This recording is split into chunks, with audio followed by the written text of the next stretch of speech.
de una línea hay muchísimo contenido. Así que vamos a Filemón, capítulo único, verso 17. Dice de la siguiente manera: así que, si me tienes por compañero, recíbele como a mí mismo. Oremos. Padre Celestial, gracias por tu misericordia y tu bondad para con nosotros. Gracias de nuevo por la revelación que has dejado, Señor, escrita en las páginas de la Escritura, que hoy podemos accesar a ella libremente, sin ningún problema.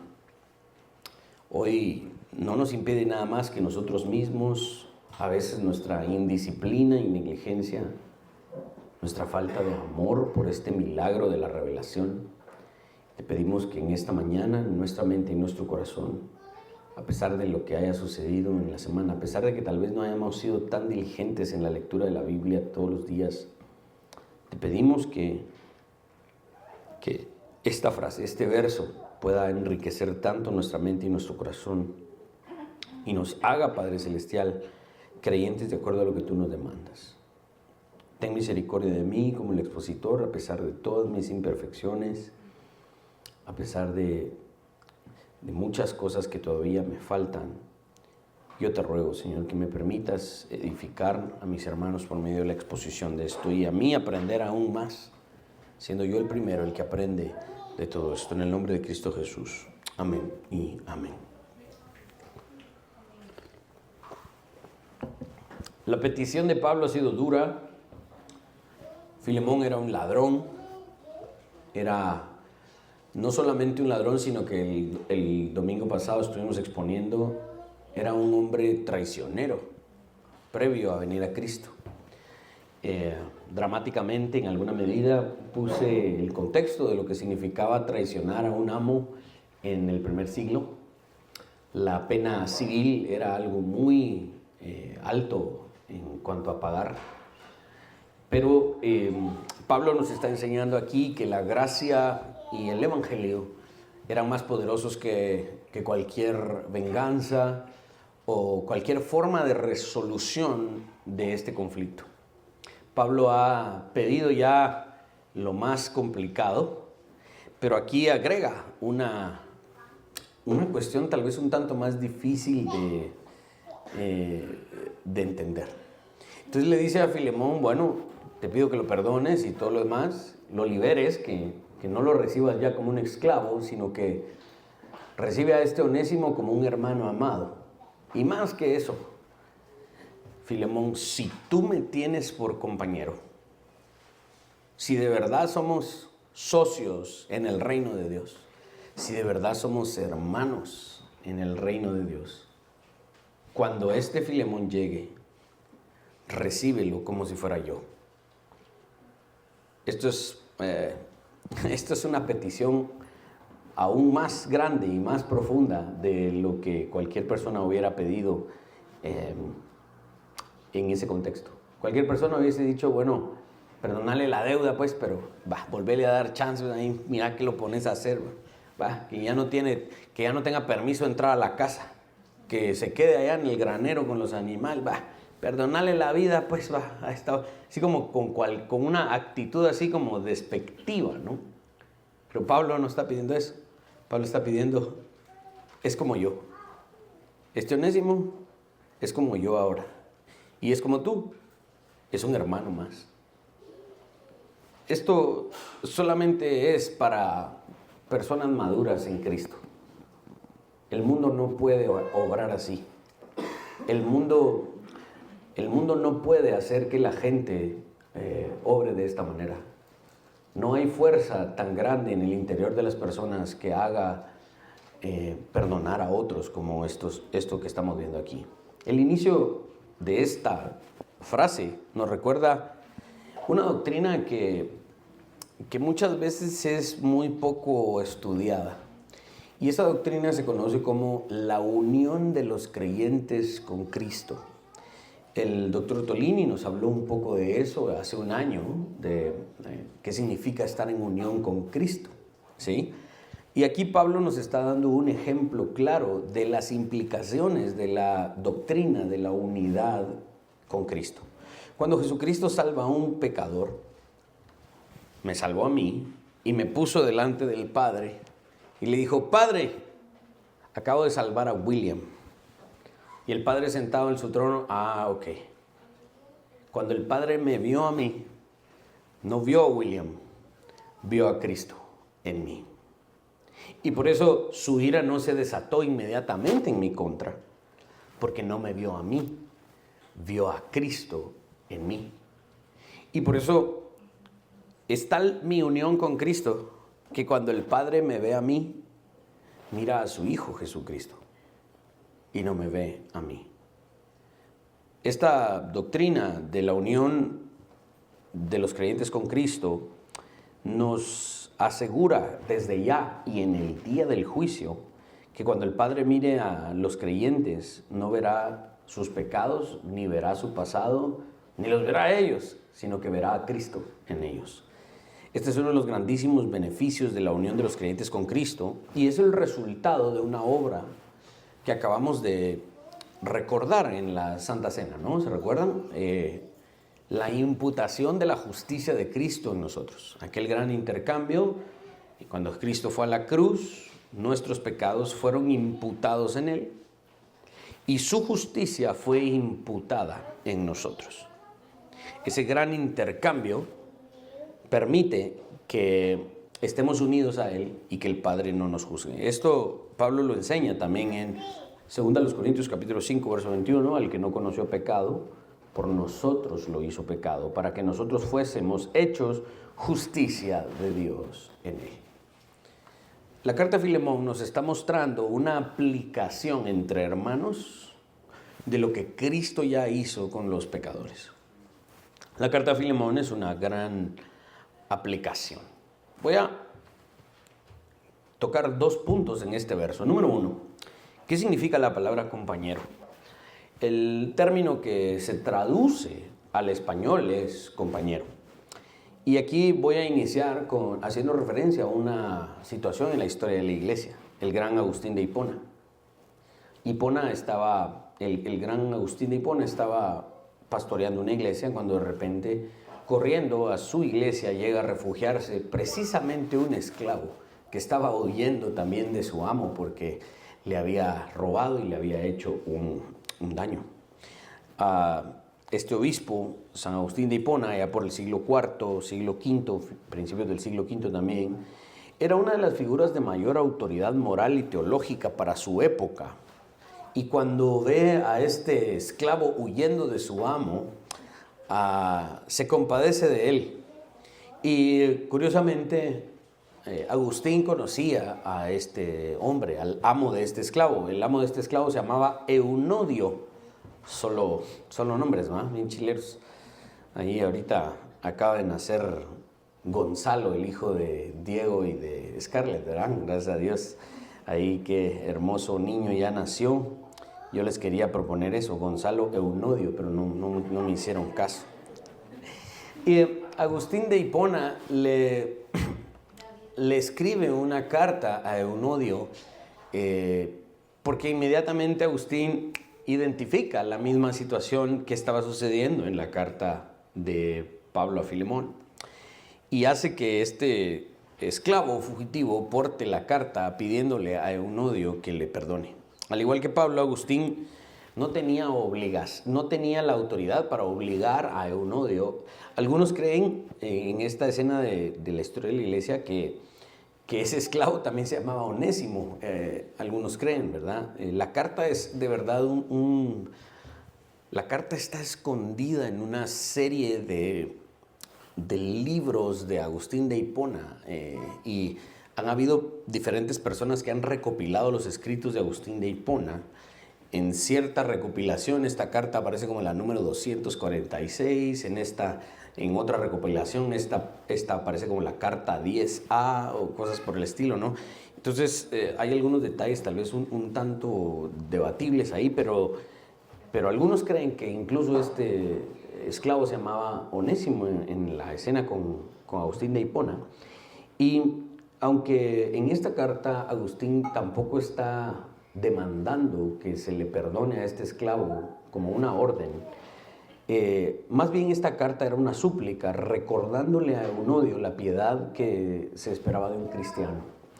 La carta de Agustín es una apelación a la misericordia y a la gracia, con la certeza de que Eunodio, por su fe, por su testimonio, haría lo correcto. Pablo está dando por sentado que Filemón va a hacer lo que Pablo está pidiendo. No porque Pablo lo pida, sino porque ya dijimos, esto es lo que Jesucristo nos demanda a todos los creyentes. Pablo está dando por sentado que Filemón le considera un compañero, un verdadero hermano en la fe, uno que comparte la misma causa. La causa era obviamente y sigue siendo el reino de Dios, y por lo tanto esa era la garantía de la petición que se requería, del perdón, y que la reconciliación se llevaría a cabo. El término que se traduce compañero al español viene del griego koinonos, que significa socio, uno que comparte la misma causa, ¿sí? Y entonces está Pablo y está Filemón, y Pablo le hace ver a Filemón, mira, la causa es más grande que este problema. Nuestra causa es más grande que todo lo que este esclavo te haya robado. Por lo que estamos trabajando es más importante que lo que te sucedió con este cuate. Así que para que sigamos trabajando en lo que nuestra sociedad en el reino de Dios implica, quitemos esta distracción del camino y hagamos lo que hay que hacer. Y en este caso, Filemón, haz lo que tienes que hacer. Perdónalo, recíbele como un hermano amado y sigamos en la causa, porque esto es lo más importante. El término compañero a menudo era un término comercial y también era formal, ¿sí? Como cuando alguien dice, sí, es que en esta empresa, es que va a haber una junta de los socios. Ok, ¿quiénes son los socios? Sí, pues entonces con corbata y todo, su propia oficina y todo lo demás. Estos son los socios de la empresa, no son, ¿verdad?, cualquier otra persona, sino que estas personas son personas que merecen un reconocimiento especial. Entonces este término Pablo lo utiliza de manera estratégica, ¿no? Y está diciendo, mira, ¿somos socios o no en el reino de Dios? Y obviamente Filemón sabía esto. En la sociedad romana, consciente del estatus social, Pablo le está diciendo en alguna medida a un superior social, Filemón, quien era un hombre respetado en la sociedad romana, digamos, y también en el ministerio, Pablo le está diciendo, mira, finalmente recordate que somos iguales. Y si aceptas a Onésimo como mi agente, como mi representante autorizado, debes aceptarlo como un igual a yo, como que si fuera yo. Las antiguas cartas de recomendación en el Imperio Romano comúnmente apelaban a los amigos a considerar al portador de la carta como si fuera el mismo que la había escrito. Entonces, aquí también Pablo nos está dando una especie de formalidad en cuanto a la petición. Para que lo entendamos mejor, tal vez vamos a ir a otra parte de la Escritura, Mateo capítulo 10, verso 40. En palabras de Jesús dice, el que a vosotros recibe, a mí me recibe. Y el que me recibe a mí, recibe al que me envió. La forma más elevada de sociedad, si lo quisiéramos llamar así, aunque el término tal vez no funcionaría para la explicación, pero sí para introducir la analogía, la forma más elevada de sociedad o unidad de la misma causa es claramente la relación intratrinitaria a que nos referimos. No hay unión más granítica y sólida en todo el universo, sino la que encontramos entre las personas de la Trinidad, el Padre, el Hijo y el Espíritu Santo. Están tan unidos en la misma causa que la Biblia los describe como un solo Dios, en tres personas. ¿Sí? Recordemos que esto no es contradicción, sino que es una paradoja, ¿sí? Hay que entender que sí, la Trinidad está conformada por tres personas, pero es tal su unidad en pensamiento, en gloria, en esencia, que finalmente es un solo Dios. Oye Jehová Israel, Jehová nuestro Dios, uno es. Tal como Jesús pidió en Juan 17, en su oración sacerdotal, Padre, te ruego que mis discípulos sean uno, así como tú y yo somos uno. ¿Se recuerdan? Estudiamos eso también. Lo que estamos viendo en esta carta de Filemón es una fiel aplicación de lo que Jesús pidió al Padre y al mismo tiempo lo que Jesús demandó de sus discípulos. ¿Ok? que fueran uno, que cuando compartieran la causa del reino de Dios, su unidad fuese tanto que no hubiese nada que los separara. Y por eso el clímax el pináculo de la carta a Filemón es la reconciliación, porque Pablo está diciendo, no nos podemos separar por estos asuntos porque la causa del reino es más grande. Así que te pido, Filemón, que recibas a Onésimo como que si fuese yo. Olvida todo lo que pasó. No te lo pido yo, lo pide el Señor. Juan Calvino describe que acá Pablo se rebaja aún más, dice, lo pone desde otro ángulo Calvino, interesante, porque dice que pareciera ser que Pablo está cediendo su derecho y su honor a un fugitivo al hacerse igual a él y ponerlo en su lugar. Al prestarle su nombre a un fugitivo llamado Onésimo y decirle, vos sos como yo. Después, obviamente, vamos a ver que Pablo también es un amonestador de Onésimo. Claramente no lo dejó ir sin su respectivo regaño, ¿verdad? Pablo procuró que Onésimo recibiera misericordia. Y el ejemplo de Pablo aquí nos advierte con cuánta ternura debemos ayudar a un pecador que ha dado pruebas de arrepentimiento. Esto es un punto importante. Aquí Onésimo no está siendo beneficiado por Pablo solo porque Pablo es buena onda. Onésimo está siendo beneficiado por Pablo porque obviamente Onésimo ha sido receptor de la gracia de Dios, pero al mismo tiempo Onésimo ha dado frutos dignos de arrepentimiento. Entonces Pablo no está dejando ir a Onésimo sin esos frutos de arrepentimiento y lo está tratando como tal. Por lo tal, este ejemplo nos sirve para que cuando nos topemos con este tipo de situaciones en donde haya que extenderle misericordia a una persona, que nosotros veamos que tenga frutos dignos de arrepentimiento, debemos interceder por esas personas porque son creyentes en Cristo, para obtener el perdón de quienes se arrepienten, ¿no? Y con mucha más razón debemos tratarlos con bondad y con gentileza. Así que el término aquí, compañero, es importante porque Pablo está planteando también, finalmente, en términos prácticos, este asunto debe resolverse debido a nuestra sociedad. Y aquí voy a extender un poquito más esto, pasando al siguiente punto. Al verso 17 siempre, pero en la parte B, recíbelo como a mí mismo. Podríamos decir entonces que Filemón recibió a Onésimo como si hubiese recibido a Pablo mismo. El derecho romano en aquel tiempo consideraba a los esclavos tanto personas como propiedad. Pero un hermano de padre y madre naturalmente no se consideraba como propiedad, ¿verdad? La frase recíbelo o recupéralo se asemeja a la que encontramos muchas veces en las transacciones del primer siglo, ¿no? Este esclavo se había ido por allá, volverlo a comprar, recuperar esa propiedad.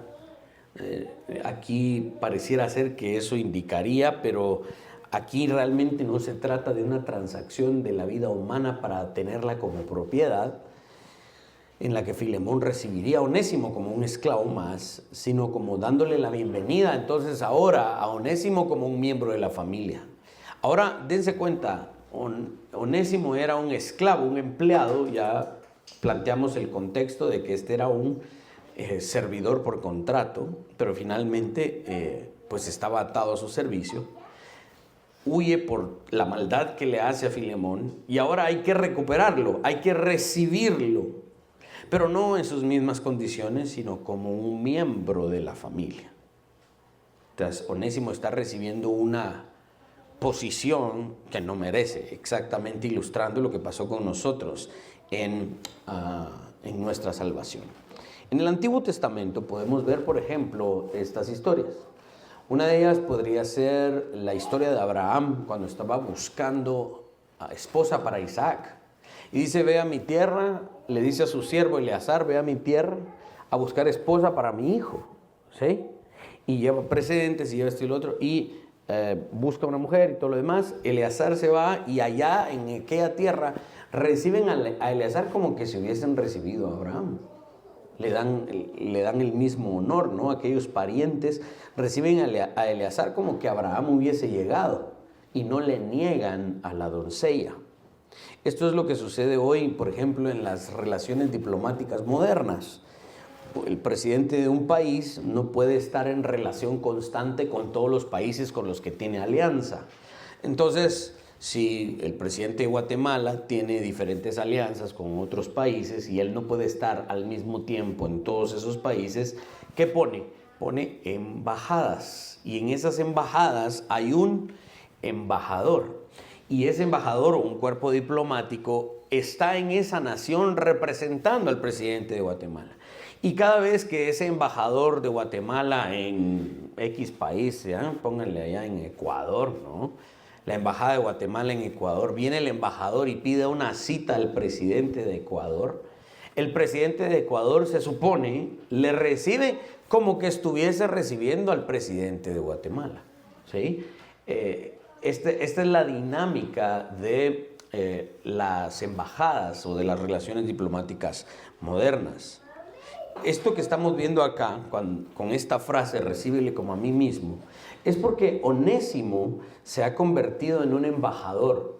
Tal vez en términos prácticos de Pablo, porque está llevando una carta de Pablo, pero en última instancia, Onésimo se ha convertido en un embajador del Evangelio, ¿sí? ¿Debido a qué? A su conversión. Ahora Onésimo ya no representa a Pablo. Onésimo representa a Cristo. Por lo que Filemón puede tener la certeza de que Onésimo, cuando trae esa carta de parte de Pablo, ya no viene a hacer daño otra vez, ya no viene a robar otra vez, ya no viene a causar problemas otra vez. Y Filemón ya no está con la idea de que, ay, viene ese Onésimo, leyó la carta, entendió lo que Pablo dice, démosle entrada a Onésimo, pero mira, voy a poner a uno de mis hijos para que lo esté vigilando, porque no sea que otra vez nos vaya a robar. No vemos eso sugiriéndolo de parte de Pablo a Filemón para tener cuidado con Pablo está teniendo el cuidado de enviar a un ex fugitivo, a un ex convicto que ahora ha sido transformado y que ahora Onésimo se ha convertido en un embajador del Evangelio. Onésimo ya no es un fugitivo, ya no es un enemigo, al contrario, ahora es un compañero, un socio y un aliado. Pablo no hizo esto, lo hizo el Evangelio. Y Pablo está operando sobre la base del poder transformador del Evangelio para que que antes era fugitivo, ahora sea recibido como un amigo. Y más que un amigo, un hermano. Ahora, esta exposición es corta porque nos da bastante aplicación a la cual en este momento me voy a dirigir. Dos aplicaciones. Número uno, obviamente, la escritura en diferentes partes, y acá podríamos desglosar una aplicación al respecto. El llamado a nosotros ser compañeros y socios confiables. ¿Sí? Aquí hay una ilustración que en un momento me hizo sacar las lágrimas, ¿no? Un niño tenía una fotografía de su papá que había ido al ejército, a la guerra. Y en la parte de atrás, el papá le dio esta foto a su hijo, un niño de 8 o 9 años, no sé. Y le escribe en la parte de atrás y le dice: ¿ves al otro soldado que está a la par mía? Y a la par de su papá en la foto había otro soldado, ¿no? Un compañero del batallón. Y le dice en la foto, en la parte de atrás: si yo no regreso a casa y tienes una necesidad, búscalo a él. Él es yo con otro nombre. El niño llega y a los 8 o 9 años llega con la foto y le dice a este soldado, ahora ya retirado: ¿usted conocía a mi papá? Sí. Yo necesito esto y esto. Él me dijo que lo buscara a usted si yo tuviera una necesidad. Él me dijo que usted era como él. Y el soldado le dice: sí. Y le responde. A eso es a lo que llamamos ser compañeros, socios, verdaderos. ¿Se recuerdan lo que hemos hecho aquí en la presentación de niños? Y todos nos ponemos de pie y decimos: reconozco a tu hijo como miembro de esta comunidad. Y yo estoy comprometido a dar testimonio a ese niño. Y si un día yo me encuentro a tu hijo allá afuera haciendo algo indebido, yo tengo todo la potestad, porque soy tu compañero, de llamarle la atención. Yo estaría agradecido si de repente uno de mis hijos anda haciendo algo por allá indebido y alguien de los adultos de la congregación se acerca y le dice: mira, no debes hacer eso. Entonces después le cae conmigo, pues, pero yo estaría agradecido que un compañero, uno como yo, se acerca con la misma autoridad a hablar con este niño. A eso es a lo que llamamos ser compañeros confiables. A eso es a lo que llamamos estar unidos en la misma causa. Y Dios no lo quiera, ¿no? Dios no quiera de verdad que nunca tengamos que aplicar aquí Mateo 18. Que alguien de los que está en esta congregación se rehúse a arrepentirse. Tengamos que buscarlo en privado y llamarle y decirle: arrepentite. Y se rehúsa. Llamar a 2 testigos y volverle a decir: arrepentite, y se rehúsa. Y no nos quiere escuchar, y tengamos que exponerlo aquí en la congregación y decir: tal y tal, ahora es borracho, mujeriego, qué sé yo, drogadicto, no se quiere arrepentir. Tristemente nos tenemos que separar de él. Ahora, nos separamos de él no para, o de ella, ¿verdad? Las mujeres no se escapan tampoco. Nos separamos de esta persona no porque la odiamos, sino porque la Biblia nos lo demanda, y ojalá esa separación le haga entender tanto que se acerque a arrepentirse. Y cuando se acerque a arrepentirse, vamos a ser tan confiables como socios y compañeros que le vamos a recibir con los brazos abiertos. Unas buenas regañadas le vamos a dar, pero le vamos a recibir con los brazos abiertos. Es como yo, alguien que es mi compañero en el reino, es como yo. Esto es lo que Pablo está diciendo, y eso es lo que significa ser compañeros verdaderos en el reino. Vos vas a esa iglesia. Bueno, sí, pues te recibo inmediatamente y no dudo de ti, porque es como yo. Dios no quiera, Dios de verdad nos regale mucha vida a todos los que estamos aquí, salud, pero recordemos que mañana alguien de nosotros no puede estar, y ojalá la familia de ese alguien que ya no está pueda saber que todos los que estamos en esta iglesia somos como ese que ya se adelantó a la presencia del Señor. Obviamente no es exactamente lo mismo, porque todos tenemos nuestra individualidad, pero eso es lo que significa ser compañeros en el reino, confiables. Este es como yo. Los amigos son un verdadero tesoro especial, porque finalmente esto es lo que somos en la iglesia y en el reino de Dios. C.S. Lewis dijo que la amistad nace cuando 2 o más personas descubren que tienen en común alguna perspectiva, algún interés o incluso gusto que los demás comparten, y que hasta cierto momento cada uno consideraba su propio tesoro o su carga. C.S. Lewis dice que en el momento en el que una persona dice: ¿qué? ¿Cómo? ¿Tú también? Yo pensé que yo era el único, pero tú también. Somos amigos. C.S. Lewis hablaba de esto y lo describía en estas palabras. Pero realmente cuando hablamos de la amistad, vamos tal vez un poco más allá de lo que C.S. Lewis decía. Hay que alegrarse cuando encontramos esas personas que tienen intereses comunes a nosotros y donde nos comprendemos y disfrutamos de nuestra compañía. En el ámbito natural, la amistad es una gracia común en alguna medida que compartimos todos. Las experiencias o intereses compartidos pueden generar una conexión cálida y duradera entre personas.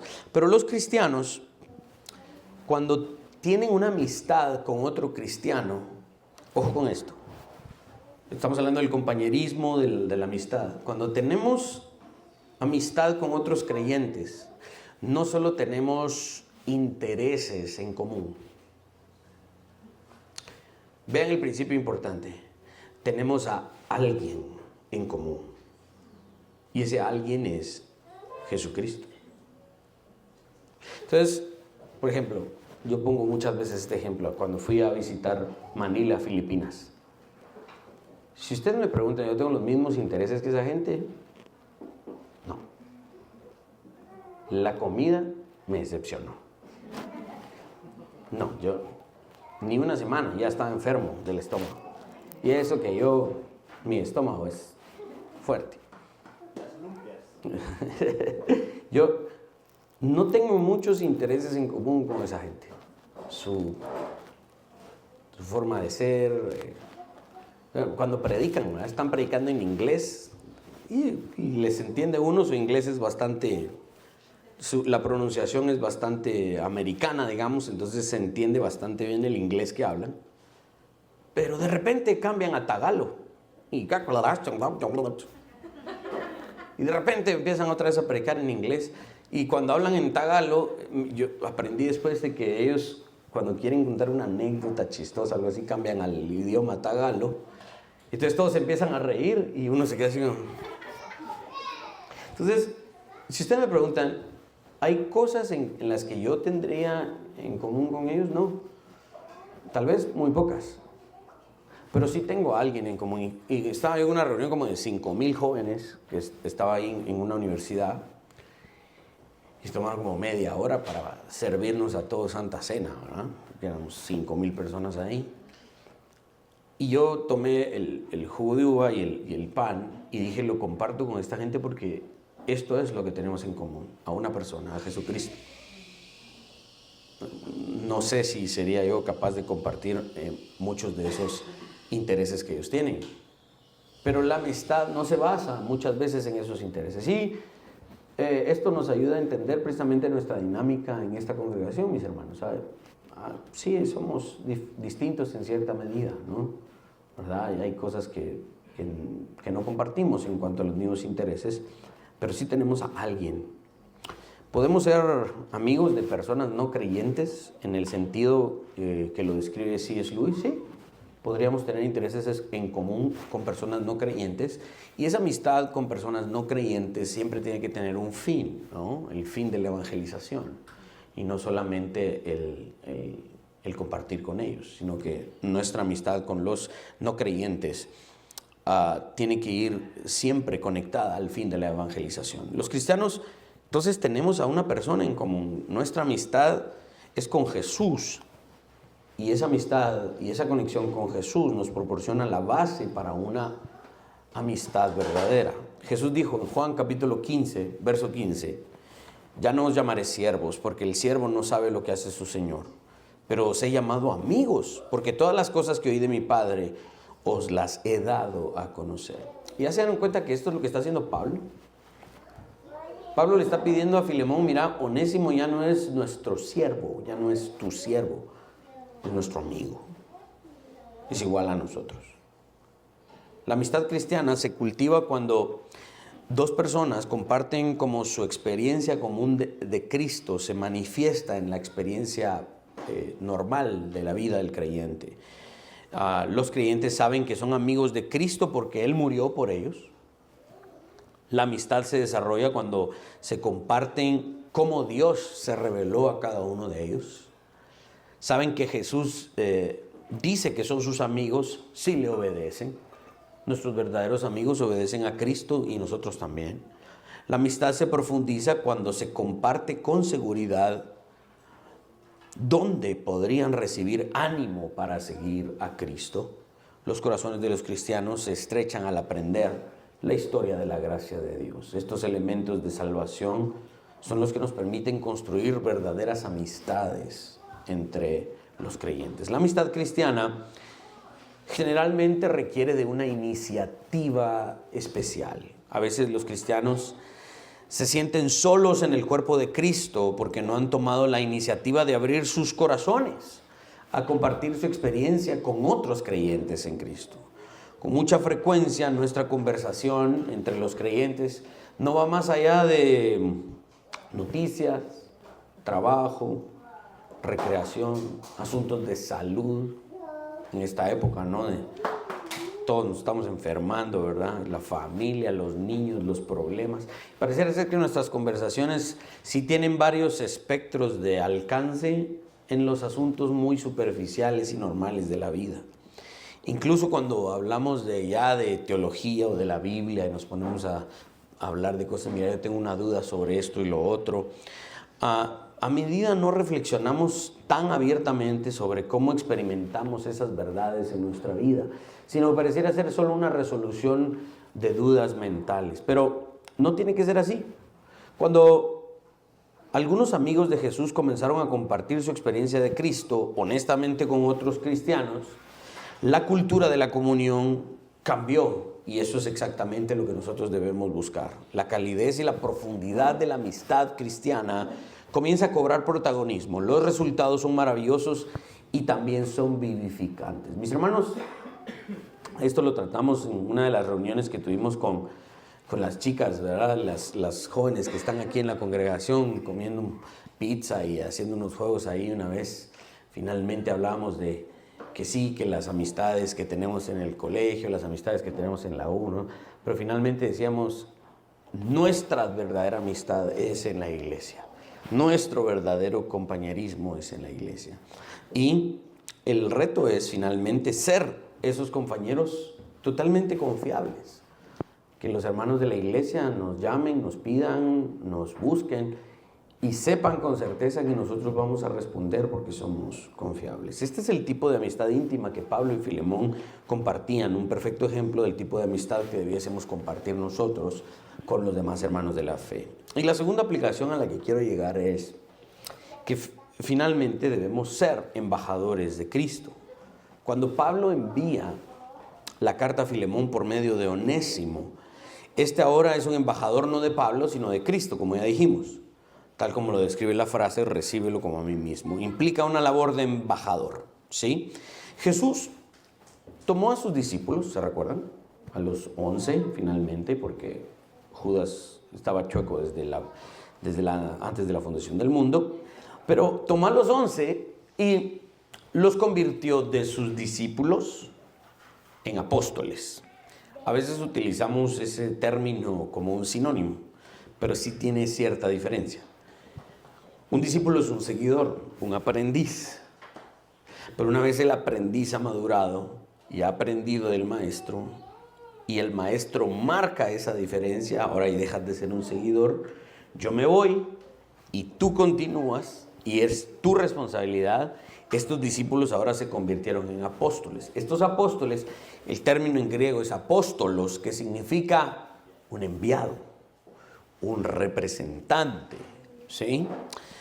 El Señor Jesús ya había llamado a estos discípulos para que estuvieran con Él, pero estos hombres llevaban meses con Él, los había llamado para estar con Él, para seguirlo, para aprender de Él. En resumen, eran discípulos, pero ahora los gradúa como enviados, como embajadores.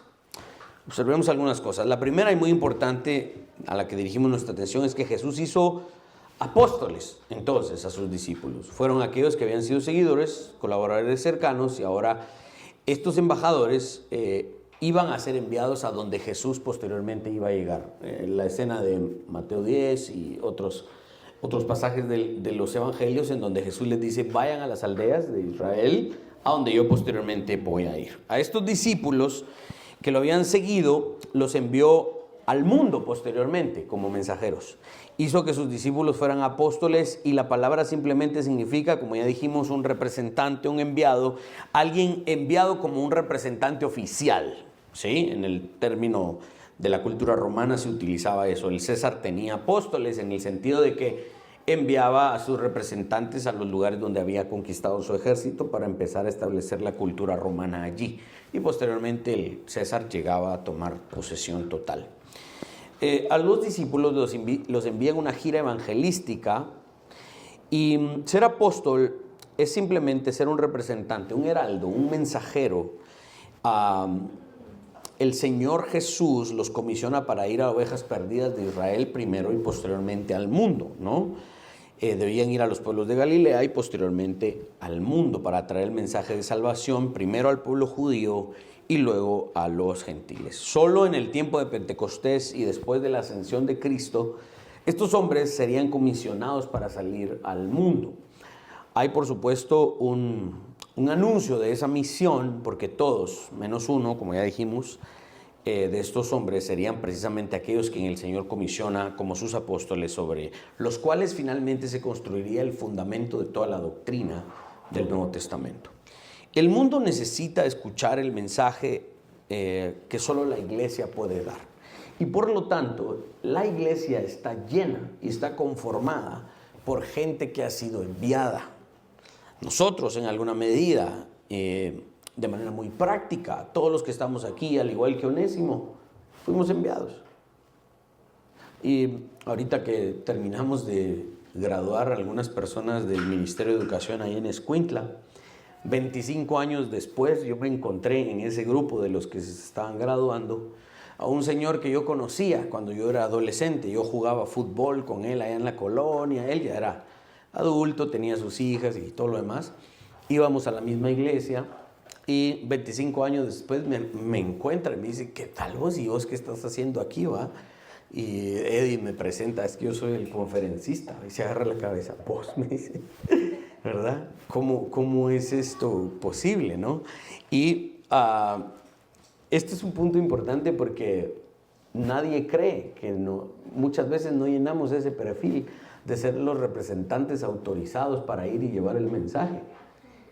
Y después lo vi ahí en Facebook poniendo su foto ahí conmigo y su diploma, que se había graduado de nuestro programa, y él feliz, ¿no? Para siempre su misericordia y todo lo demás. Yo me imagino que estaba hablando de mí, porque si este se convirtió en un conferencista, imagínense, ¿ah? Porque este sí me conoció en la peor etapa de mi vida, ¿no? Adolescente, haragán, todo lo que podríamos decir, y que me merecería yo que me dijeran por lo que había hecho en mi adolescencia. Pero muchas veces no llenamos ese perfil ante los ojos del ser humano, pero finalmente tenemos ese llamado de ir y hacer lo que el Señor nos manda. ¿Por qué? Porque el mundo necesita escuchar el mensaje que solo emana de este grupo. Yo quisiera que ustedes entendieran que lo que ustedes tienen pareciera ser muy común, porque hay 30 iglesias en la colonia donde ustedes viven. Hay 3 iglesias en cada calle de la colonia, ¿no? Y todas hacen bulla y pareciera ser que el cristianismo es demasiado común a veces en nuestra cultura, pero tristemente no es tan así. Y entonces pareciera ser que yo, que trabajo en tal lugar de 8 de la mañana a 5 de la tarde todos los días, que pareciera ser que no tengo mayor injerencia, yo no tengo el púlpito, yo no soy un predicador, yo no conozco tanto la Biblia. Pareciera ser que cada uno de nosotros dice: lo que yo tengo no es tan importante. Pero es muy importante entender que, por simple que parezca el mensaje que cada uno de nosotros tiene, es el mensaje que necesita el mundo. Hubo precisamente un hombre que se dedicaba a la evangelización en países no alcanzados, y antes de que lo agarraran y lo pusieran preso, él gritaba: Cristo para las naciones, porque las naciones necesitan a Cristo. Y la gente lo escuchaba así como: ¿y este loco qué? Y aquí lo llevaban agarrado para meterlo a un tren, a donde metían a todos los presos, precisamente por estar predicando el evangelio. Y finalmente algunos entendieron el mensaje, por simple que pareciera. Mis hermanos, es necesario que nos tomemos en serio esta labor. No podemos ir por la vida pensando que lo que hacemos no es serio. No podemos ir por la vida pensando que nuestra labor es demasiado común como para que tenga importancia. Ya se dieron cuenta que el problema no está en el mensaje, el problema está en nosotros y en la forma en la que planteamos ese mensaje. ¿Sí? Y por eso es que muchas veces el cristianismo pareciera ser irrelevante, porque los embajadores no toman en serio su labor. ¿Qué pasa con un embajador que es enviado de parte de un país a otro país, y ese embajador en ese otro país, al que le están dando un salario, una casa, un cuerpo diplomático, le dan transporte, a veces hasta le dan seguridad, dependiendo del país a donde fue a poner la embajada? Un embajador no vive escasamente, pues, en otro lugar donde le envían. Generalmente esos puestos son puestos diplomáticos de alto nivel, y si no son puestos pagados con muchísimo dinero, pues no es gente que mandan a sufrir, pues es gente que mandan a representar al gobierno. ¿Qué pasa cuando ese embajador no representa bien a su país? Lo mandan a llamar y se sube al próximo avión y se viene de vuelta. Entregue su puesto aquí y adiós. A ver, estas credenciales se las dan a otro que sí represente bien allá. Yo pregunto, ¿estamos esperando que Dios haga eso con nosotros? No podemos. No podemos. No podemos ser, no podemos estar atemorizados, con vergüenza. Es que mira, es que yo te quería invitar a la iglesia, pero si no tenés tiempo, no. Necesitamos embajadores que lleguen con ganas y digan, mira, esto es de vida y muerte. Yo voy a la iglesia porque esto es lo que Dios demanda. Y el día domingo yo descanso y esto y lo otro, mira. Y vos también deberías hacer lo mismo. Ya no me volvás a escribir. Bueno. Sacudo el polvo de las sandalias de mis pies y me voy a la siguiente ciudad, a la siguiente persona. Entonces, ahorita que estábamos capacitando personas en Escuintla del Ministerio de Educación, yo me emocioné tanto y me puse así muy gritón, ¿verdad? En el podio cuando estaba dando mis enseñanzas y mis discursos. Y un ratito que Eddie me dice, mira, hasta yo sentí que estuvo muy duro, hombre, bájale, va. Entonces ahora en adelante ahora he estado poniendo con la letra de Cindy en mis bosquejos, cálmate, para que yo vaya leyendo y me calmo, ¿verdad? Y ya no grito tanto. Pero gritaba yo tanto en el púlpito y hablaba yo de la exclusividad de la fe cristiana, y la única forma en la que podemos definir la excelencia y la ética verdadera es desde las Escrituras, y no existe ninguna otra cosmovisión en el mundo que tenga las bases epistemológicas y metafísicas y éticas para decir y definir nuestra labor. Pero miren, yo así, no me vengan con cuentos, ¿verdad? ¿Por qué? Porque nos tomamos en serio nuestra labor de embajadores y proclamamos el mensaje que creemos es el mensaje que necesita el mundo. Es porque tenemos un alto sentido de la responsabilidad. Y cuando una iglesia no toma en serio esta responsabilidad, cuando una iglesia los miembros de una iglesia no toman este cargo con suficiente seriedad, entonces no estamos tomando en serio la salvación que se nos ha dado, el gran regalo que se nos ha dado. Mis hermanos, es nuestra responsabilidad no solo donar dinero para la difusión del mensaje, como lo estamos haciendo acá, haciendo un fondo para las misiones. No es suficiente solo con orar para que se difunda nuestro mensaje en la tierra. Señor, usa a aquellos que predican. No, úsame a mí para invitar a alguien a un café y hacerlo. Es nuestra responsabilidad involucrarnos individualmente.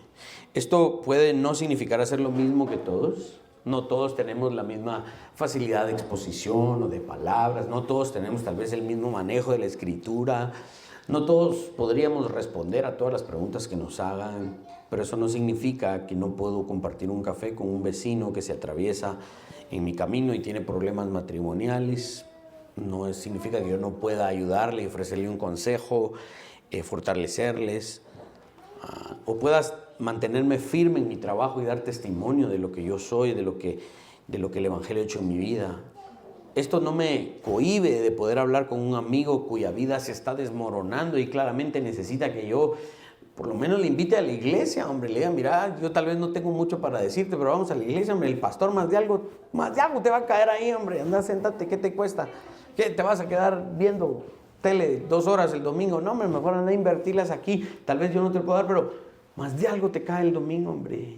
Algo te salpica. Vamos, eso lo podemos hacer todos, hombre. Cualquiera de nosotros lo puede hacer. ¿Sí? Y todos estamos llamados a dar este testimonio. R.C. Sproul escribía precisamente sobre la ilustración de ser embajadores, que no somos Dios y no tenemos el derecho a intentar mejorar el mensaje de Dios. Somos embajadores de Cristo. Y un embajador es un portador del mensaje de aquel a quien se debe. Un embajador no es creador de un mensaje. Entonces el embajador, vuelvo al ejemplo, el embajador en otro país llama a su presidente y dice, mire, señor presidente, aquí en el país que yo estoy como embajador, está sucediendo esto, esto y esto. ¿Qué digo? Entonces el presidente le manda a decir, mire, usted tiene que decir esto. Esto es lo que esta administración dice. Con mucho gusto, señor presidente. Cuelga el teléfono y es como un loro. Repite lo que le dijeron decir. Ese es nuestro trabajo en alguna medida, ¿no?